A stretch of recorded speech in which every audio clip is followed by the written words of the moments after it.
আজ আর কোনো দোকানের রিভিউ করব না, শেয়ার করব আমার জীবনের একটা দিন আর তার সাথে থাকবে কিছু কথা। নাচ এই শব্দটির প্রতি ভালোবাসা আমার তখন থেকে জন্মেছে যখন আমি ভালোবাসা শব্দটার মানেটাও বুঝি না। আজ এই বয়সে এসেও এক ফোঁটা ভালোবাসা কমেনি, বরং বেড়েছে প্রতিনিয়ত।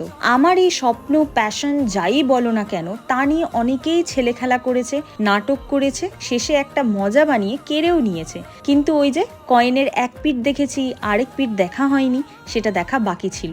আমি বর্তমানে একজন কথক নৃত্যশিল্পী। নাচে জন্ম নাচে মৃত্যু কথাটিকে আমি জলে গুলে একদম খেয়ে ফেলেছি। কখনোই আমি ভালো জানি বলে অহংকার করিনি, শুধু চেষ্টা করেছি সবার থেকে কিছু না কিছু শেখার আর নিজের পুরোটা দিয়েছি।